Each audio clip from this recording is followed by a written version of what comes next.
Herkese merhabalar, ben Huri. Huri Metek Mutfak'ta mutfağıma hoş geldiniz. Fırın kullanmadan tavada sizlere harika bir tatlı tarifi hazırlıyorum. Tarifimize hiç bekletmeden kekimizi hazırlayarak hemen başlayalım. 2 adet tam yumurta, 1 su bardağı toz şeker, yarım çay bardağı su,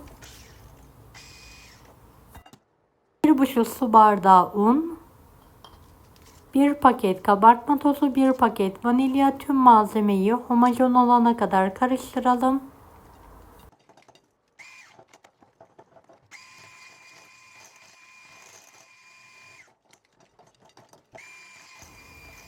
Bir yemek kaşığı sıvı yağ ekleyelim ve tekrardan karıştıralım.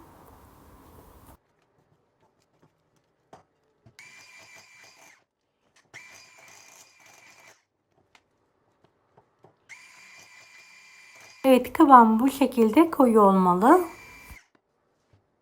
Tavanın altına fırın kağıdı yayalım ve hazırladığımız kek harcını tavaya dökerek yayalım. Kapağını kapatalım. Ocağı da kısık olacak şekilde ayarlayalım.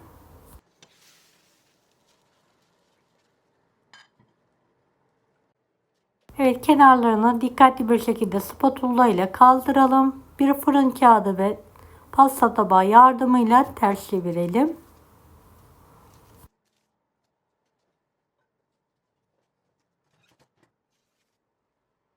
Tekrardan aynı tavaya alarak pişirme işlemine devam edelim. Üzerindeki kağıtları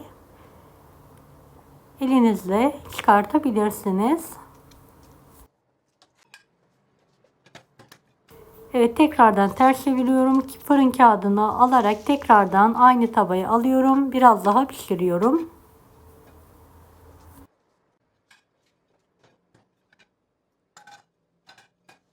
Pişen keki servis tabağına alıyorum ve soğutmaya bırakıyorum. Bu kekten tam 2 adet hazırladım.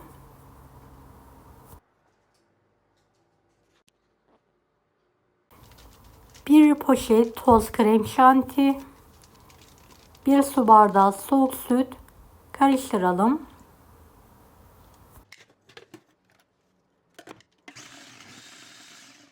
Üzerini kaplamak için bitter ve sütlü çikolatayı ince ince doğruyorum. Bir miktar da beyaz çikolatayı doğruyorum. Hepsini geniş bir kasenin içine alıyorum ve benmari usulü eritmeye bırakıyorum.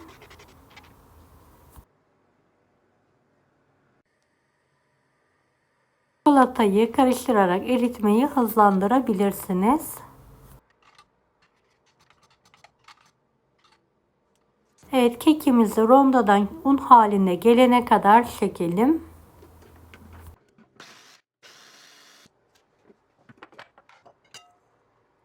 Beni hangi ülkeden veya şehirden izliyorsunuz merak ediyorum. Yoruma yazarsanız sevinirim.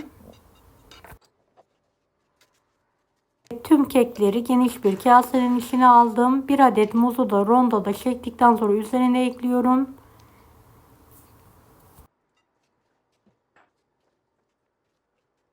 Evet, krem şantiyi de kontrollü bir şekilde ekleyelim. Ve elimizle hamur yoğurur gibi toparlanana kadar yoğuralım.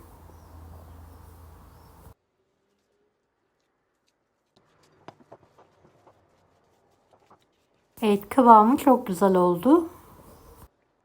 Yüz büyüklüğünde kopartıyorum ve elimle videodaki gibi şekil verelim.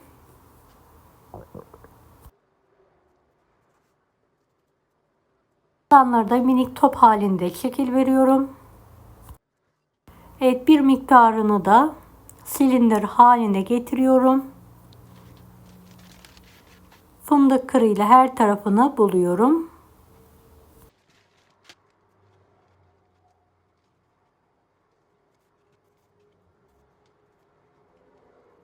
En son bir bıçak yardımıyla orta kısmını oyalım. Beyaz çikolatayı doğrayarak eritmeye bırakalım. Evet, erittiğimiz çikolataya hazırladığımız tatlıların her tarafını bulayalım ve bir fırın kağıdının üzerine alalım.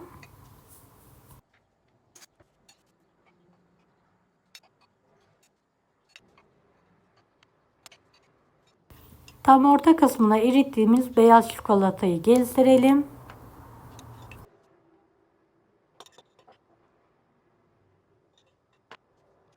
Bitter çikolatayla şeritler yapalım. En son kürdanla ebru yapalım. Kalan çikolataları üzerlerine şerit halinde sıkıyorum. En son renk vermesi için beyaz çikolatadan sıktım ve buzdolabına kaldırıyorum çikolataları donana kadar.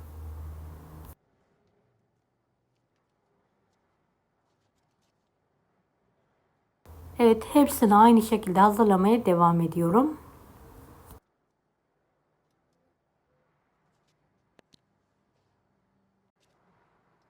Evet, gördüğünüz gibi bayağı bereketli bir tarif. Kalabalık misafirlerinize atıştırmalık olarak da hazırlayabilirsiniz.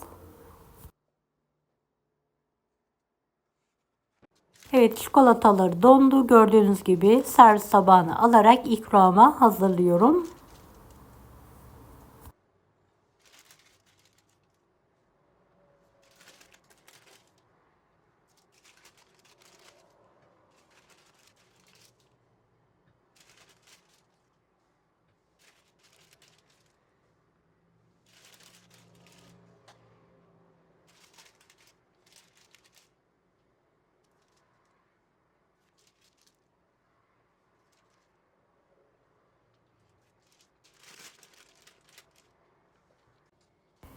Evet, dilimleyerek servise hazırlıyorum.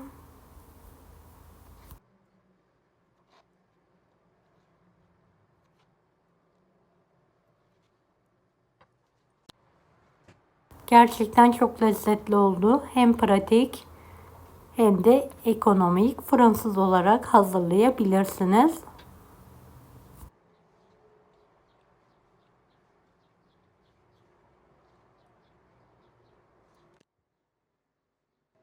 Evet, tüm tatlılarım, atıştırmalıklarım hazır.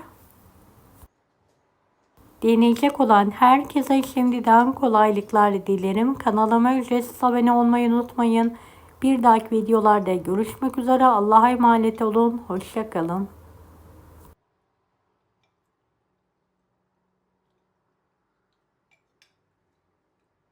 Daha farklı tarifler için bunları da izlemeyi unutmayınız. Kolay gelsin herkese.